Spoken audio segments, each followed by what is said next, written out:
Timeline, 5000 ans d'histoire, Richard Fremder. Ainsi donc, la rupture cistercienne ne se limite pas à une intention morale. Elle se traduit par des décisions précises, répétées, codifiées. Elle va prendre corps dans des règlements, dans des choix techniques, dans une manière homogène de bâtir. Autour de 1134, par exemple, le chapitre général de l'ordre fixe des prescriptions claires, aucun décor sculpté ou peint dans les églises et les bâtiments conventuels. Pas de vitraux colorés, pas d'enluminures somptueuses dans les livres liturgiques, de simples initiales en camailleux. Encore une fois, il ne s'agit pas d'un conseil, c'est une norme, une règle. Cette normativité, si vous voulez, est essentielle. Encore une fois, l'ordre de Cîteaux, c'est une organisation fortement structurée. Chaque année, les abbés se réunissent, l'abbaye mère veille à l'unité de ses filles, si vous voulez, les décisions qui sont prises au centre s'imposent à l'ensemble du réseau. Et je crois qu'on peut vraiment parler de réseau. L'architecture devient un langage commun. L'uniformité, encore une fois, comme je vous le disais tout à l'heure, j'insiste, mais c'est important, n'est pas accidentelle. Cette uniformité est voulue. Elle traduit une conception du monastère comme corps unique. L'abbaye n'est pas un lieu de singularité artistique. Encore une fois, elle est cellule d'un organisme beaucoup plus vaste. Les différences régionales, les ambitions personnelles des abbés bâtisseurs, les tentations de rivalité sont contenues par la règle.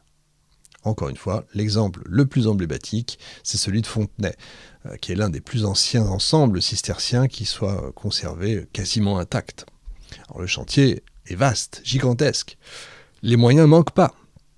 Vous avez des dons importants qui l'alimentent et rien ne contraint matériellement, encore une fois, à la pauvreté formelle. Et pourtant, l'église de Fontenay est d'une sobriété rigoureuse. Les surfaces sont nues, il n'y a rien. Les chapiteaux sont dépourvus de narration figurative. Qu'est-ce que c'est les narrations figuratives, à votre avis ? C'est les fameuses gargouilles, évidemment. Les verrières ne diffusent pas de lumière colorée, mais une clarté simple, comme je vous le disais. Les proportions sont très équilibrées, les volumes lisibles, les lignes absolument nettes. C'est pas une architecture improvisée, c'est une architecture pensée. Elle est maîtrisée, elle obéit à des principes de clarté et de cohérence. Le refus de la sculpture et de la couleur ne signifie pas absence d'esthétique. Il signifie déplacement de l'esthétique. La beauté n'est plus recherchée dans la richesse des matériaux ni dans la profusion des images. Elle est recherchée dans la proportion, dans la justesse des volumes, dans la pureté des lignes. La lumière, toujours centrale dans la sensibilité médiévale évidemment, change alors de statut. Elle n'est plus filtrée par des verrières éclatantes qui vont la transformer en spectacle chromatique si vous voulez.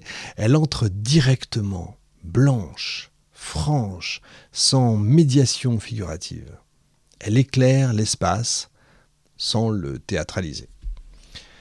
Et le décor cède la place à la structure. Ce choix architectural répond à une exigence spirituelle. Encore une fois, je pense que vous allez dire que je me répète, mais c'est important. Il faut éviter la dispersion du regard. Les images, les couleurs, les détails sculptés peuvent susciter la curiosité, peuvent entraîner l'imagination, peuvent détourner l'attention de la prière.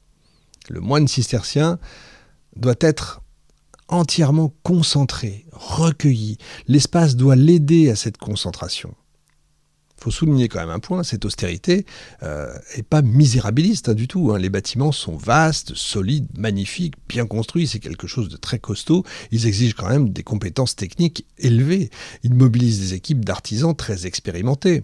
L'ordre n'est pas hostile à l'habileté, il est hostile au superflu.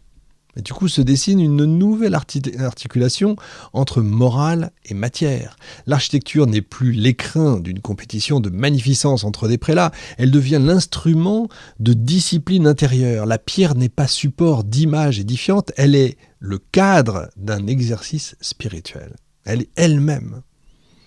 Ce choix a des conséquences extrêmement profondes, il faut bien l'imaginer. D'abord, il crée une identité visuelle extrêmement forte. D'une région à l'autre, les abbayes cisterciennes se reconnaissent de loin.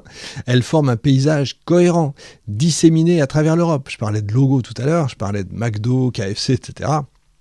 Bon, quand vous voyez un McDo, vous savez que c'est un McDo. Je dis toujours que quand les gamins sont pitchouns, qui savent pas lire ou écrire, très vite, ils reconnaissent le logo de McDo, ils disent « Ah, un McDo !» Oui, c'est pas qu'ils connaissent le M, c'est juste qu'ils ont reconnu le logo. C'est exactement la même chose. C'est cette cohérence qui renforce l'autorité de l'ordre et la diffusion de son modèle. Vous allez dire que je pense qu'au McDo, ça n'a rien à voir. Mais je pense que tout le monde connaît le McDo et que c'est une image qui marque en tout cas. Ensuite, ça introduit une autre manière de concevoir la relation entre l'art et le sacré. L'efficacité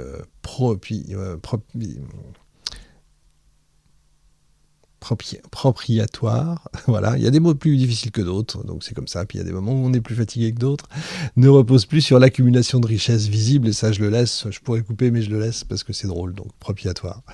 Elle repose sur la conformité à une règle, sur la rectitude morale, sur l'unité communautaire.